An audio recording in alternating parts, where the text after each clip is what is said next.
أعوذ بالله من الشيطان الرجيم. بسم الله الرحمن الرحيم. إن الصفا والمروة من شعائر الله فمن حج البيت واعتمر فلا جناح عليه أن يطوف بهما ومن تطوع خيرا فإن الله شاكر عليم. یقین صفا اور مروہ دونوں اللہ کی نشانیوں میں سے ہیں، بس جس نے حج کیا، بیت اللہ کا حج کیا یا عمرہ کیا، تو ان دونوں کا طواف کرنے میں کوئی حرج نہیں ہے، اور جس نے بھلائی کا کام زیادہ کیا، یقیناً اللہ تعالی اس کا قدرداں ہے اور جاننے والا ہے۔ یہ سورہ البقرہ کی آیت نمبر 158 ہے۔ صفا اور مروہ دو پہاڑیاں ہیں۔ یہ پہاڑیاں اللہ کی نشانی ہیں۔ جب حاجی عمرہ کرنے کے بعد یا عمرہ کرنے والا طواف سے فارغ ہو جاتا ہے تو طواف کے بعد صفا مروہ کی سعی کی جاتی ہے۔ صفا مروہ کی سعی عمرے کا بھی رکن ہے اور حج کا بھی رکن ہے۔ رکن کا مطلب کہ اگر آپ نے وہ عبادت انجام نہیں دی تو آپ کی عبادت باطل ہے، جیسے احرام باندھنا، طواف کرنا، سعی کرنا۔ یہ عمرے کے 3 ارکان ہیں۔ نیت تو ہر عبادت میں کریں گے، احرام، طواف، سعی۔ بغیر احرام کے حج یا عمرہ نہیں ہوتا، بغیر طواف اور سعی کے بھی حج اور عمرہ نہیں ہوتا۔ یہ رکن ہے، رکن سے عبادت باطل ہے۔ واجب اگر چھوٹ جاتا ہے، کچھ چیزیں واجب ہیں تو واجب سے عبادت باطل نہیں ہوتی، بلکہ دم لازم آتا ہے، جیسے میقات سے احرام باندھنا، یہ واجب ہے۔ اسی طرح حج میں ہے، نیت کے بعد طواف، سعی، عرفہ میں ٹھہرنا، یہ حج کا رکن ہے۔ طواف افاضہ 10 ذی الحجہ کو رکن ہے، لیکن سورج ڈوبنے تک عرفہ میں ٹھہرنا یہ واجب ہے۔ کوئی تھوڑا سا پہلے نکل آیا، حج درست ہوگا لیکن دم دینا ہے۔ یہی معاملہ نماز کا بھی ہے، جیسے تکبیر تحریمہ ہے، قیام ہے، رکوع ہے، سجدہ ہے۔ نماز کا رکن اگر چھوٹ گیا تو نماز باطل ہے۔ نماز کے واجبات میں سے کوئی واجب چھوٹ گیا تو سجدہ سہو ہے، اور سنن یا مستحبات چھوٹ گئے تو کوئی حرج نہیں ہے۔ یہاں ذکر ہو رہا ہے صفا اور مروہ کا، کہ یہ دونوں اللہ کی نشانی ہیں۔ کعبہ کے مشرقی سمت میں یہ دونوں پہاڑیاں واقع ہیں، یعنی وہاں لوگ پہنچتے ہیں تو سمجھ نہیں پاتے کہ پورب کدھر، پچھم کدھر، کیونکہ چاروں طرف قبلہ ہوتا ہے۔ تو یہ جان لیں کہ صفا مروہ یہ مشرق کی سمت میں ہے۔ یہ دونوں پہاڑیاں مشرق کی سمت میں واقع ہیں، اور صفا کو پہلے جبل ابو قبیس بھی کہا جاتا تھا۔ اس وقت آبادیاں ہو گئی، یہ جو پہاڑیوں پہ محل بنے، آبادیاں، مکانات، بہت بڑی پہاڑی تھی اور آج بھی پہاڑی ہے۔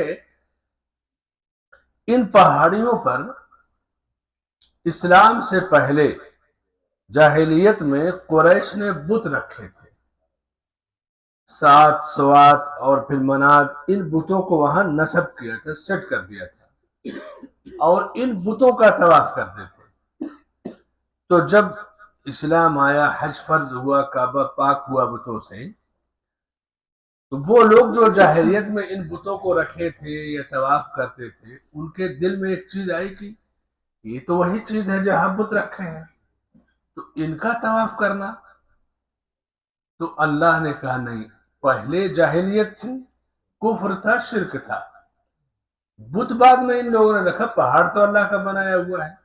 اللہ نے ہی تم پر فرض کیا کہ تم اب طواف کے بعد صفا مروہ کی سعی کرو، اور سعی کو بھی طواف کہا جاتا ہے۔ اس آیت میں کیا ہے؟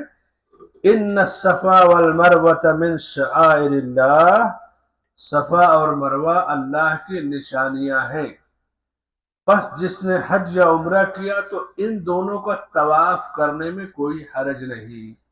تو طواف کعبہ جو 7 چکر لگاتے ہیں وہ بھی طواف ہے، صفا مروہ کی جو سعی ہے 7 چکر، اس کو بھی اللہ نے طواف قرار دیا کہ فلا جناح علیہ ان یطوف بہما۔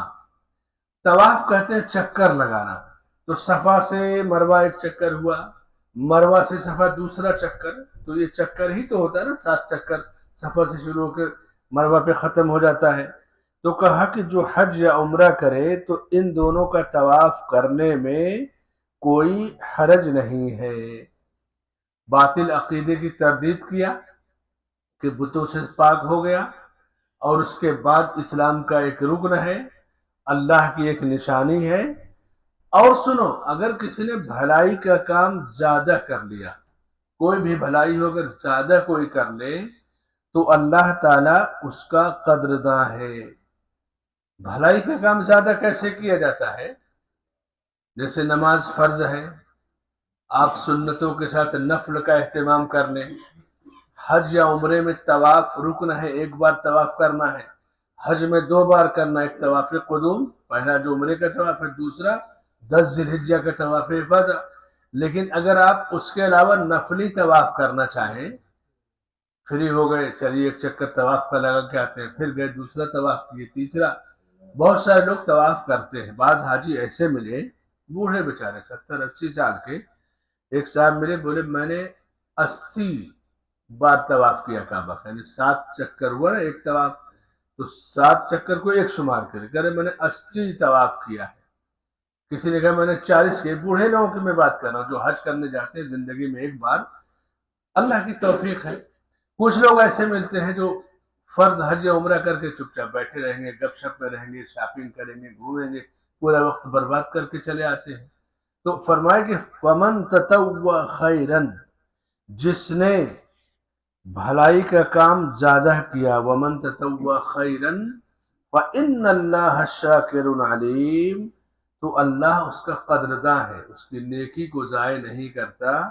1 سے لے کر کے 700 نیکی، 10 سے لے کے 700 نیکی تک اسے بدلہ ملے گا۔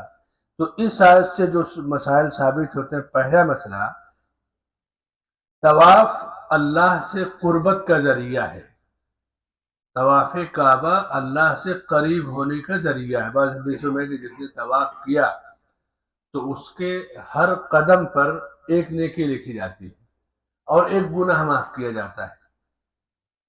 آپ جب رمضان میں عمرے پہ جائیں گے یا حج کے سیزن میں جائیں گے تو حرم پورا بھرا ہوا پائیں گے۔ عام دنوں میں، جیسے آج کل بھیڑ کم ہو گئی، تو عام دنوں میں آپ 20 سے 25 منٹ میں ایک طواف ہو جائے گا۔ بھیڑ کے دنوں میں پورا مطاف بھرا ہے تو دیر لگتی ہے، 1 گھنٹہ پونا گھنٹہ لگ جاتا ہے طواف میں۔ تو آدمی یہ نہ سوچے کہ ایک چکر تو پہلے 10 منٹ میں ہو جاتا تھا، آج 1 گھنٹہ لگ رہا ہے۔ جتنا دور ہوں گے آپ یا جتنا ٹائم لگے گا، آپ کا قدم جتنا زیادہ بڑھے گا، اللہ نے طواف کا اجر آپ کے قدم پر رکھ دیا ہے، تاکہ بھیڑ میں رہنے والا یا دور سے طواف کرنے والا نقصان نہ سمجھے بلکہ فائدہ۔ جلدی طواف کر لیا تو ظاہر سی بات ہے کہ جلدی طواف کر دیا تو اس کے کئی طواف ہو سکتا ہے، 7 چکر کے 2 4 10 چکر کر سکتا ہے۔ دور سے کرنے والا ایک ہی 2 چکر میں تھک جائے گا۔ لیکن اللہ کے عدل دیکھیے، انصاف، کہ اجر و ثواب کا انتظام دونوں کے لیے بہترین کر دیا۔ ایک آدمی 15 منٹ میں طواف کیا، 1 گھنٹے میں اس نے 4 طواف کر لیا، 4 طواف کا اجر ملا۔ دوسرے نے 1 گھنٹے میں بھیڑ کی وجہ سے ایک ہی طواف کیا، ایک مکمل طواف، تو اب اس کا اجر اس کے قدموں کے حساب سے مل جائے گا۔ تو اللہ کا نظام عدل بندوں کے لیے کہ طواف کے ہر قدم پر ایک نیکی اور ایک گناہ معاف ہو جاتے ہیں۔ دوسرا مسئلہ، صفا اور مروہ کی سعی، یہ حج کا رکن ہے۔ ومن حج البیت او اعتمر، حج اور عمرہ دونوں کا یہ رکن ہے۔ ان 2 پہاڑیوں کو اللہ نے جو عظمت اور بلندی دی، یہ تو اسلام کے بعد اور حج اور عمرے کے بعد کے احکامات ہیں، اس کا جو تعلق ہے ہاجرہ علیہ السلام اپنے بیٹے اسماعیل علیہ السلام کی پیاس بجھانے کے لیے ان پہاڑیوں کے اوپر دوڑتی اور دیکھتی کہ کوئی قافلہ نظر آ جائے، کہیں پانی مل جائے۔ ایک زمانہ تھا کہ مکہ آبادی سے خالی تھا، ابراہیم علیہ السلام نے مکے کو آباد کیا، اس سے پہلے مکہ آباد نہیں تھا۔ اسی لیے کہا کہ میرے رب، میں نے اس وادی غیر ذی زرع میں اپنا گھر بنایا تیرے گھر کے پاس۔ وادی غیر ذی زرع نہیں، ایسی وادی جہاں کوئی کھیتی غلہ نہ اگتا ہو، اس شہر کو بسایا انہوں نے۔ اللہ نے ہاجرہ علیہ السلام کی جو ایک ماں کی جو ممتا ہے، رب کی اطاعت، شوہر کی فرما برداری، اولاد کی محبت، صفا اور مروہ کا جو طواف ہے، ایک عظیم پیغام ملا، تو حج کا اسے ایک رکن قرار دیا۔ تیسرا جو مسئلہ ثابت ہوتا ہے کہ صفا اور مروہ کے طواف کے وقت جو اسلامی احکام ہیں، جب آپ کعبہ کا طواف کر لیں، 2 رکعت طواف کی پڑھ کر کے صفا مروہ پر جاتے ہیں، تو کعبے کی طرف رخ کر کے ہاتھ اٹھا کر دعا پڑھتے ہیں، اور یہ آیت بھی پڑھتے ہیں، ان الصفا والمروۃ من شعائر اللہ فمن حج البیت او اعتمر فلا جناح علیہ ان یطوف بہما۔ تو طواف کعبہ کو اللہ نے حج اور عمرہ دونوں سے جوڑ دیا۔ یہ طواف آپ چاہے پیدل کریں، چاہے ویل چیئر پہ کریں، چاہے سواری سے کریں، پہلے اونٹنی وغیرہ سے کر لیتے تھے لوگ، کوئی حرج نہیں، طواف کا چکر ہونا چاہیے۔ پانچواں جو مسئلہ ثابت ہوتا ہے کہ اگر کوئی طواف زیادہ کر لے، فرض سے زیادہ، تو اللہ اس کی نیکی کا قدردان ہے، اس کی نیکیاں ضائع نہیں ہوں گی، بلکہ اسے زیادہ سے زیادہ اجر ملے گا۔ چھٹا جو مسئلہ ثابت ہوتا ہے اور آخری، کہ اللہ تعالیٰ شاکر علیم ہے۔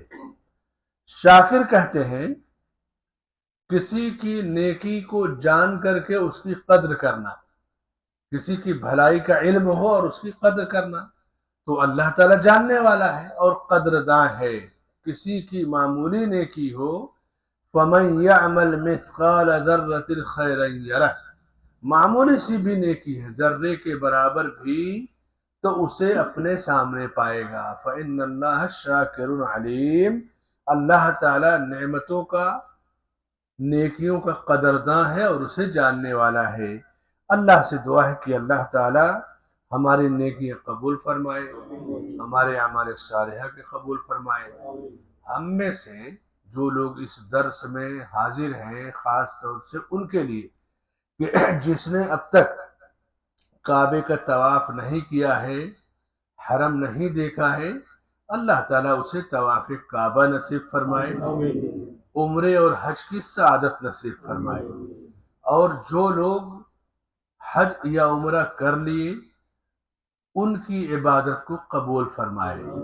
ہمارے جتنے بھائی اور ساتھی دنیا میں کہیں بھی ہوں، ہمارا یہ پیغام سنیں، انہوں نے اگر حج یا عمرہ نہیں کیا، طواف نہیں کیا، تو اللہ انہیں یہ نعمت عطا فرمائے، اور اگر حج یا عمرہ ادا کر چکے تو اللہ تعالیٰ ان کے عمل اور نیکی کو قبول فرمائے، آمین۔ وصلی اللہ علی نبینا محمد وعلی آلہ وصحبہ اجمعین۔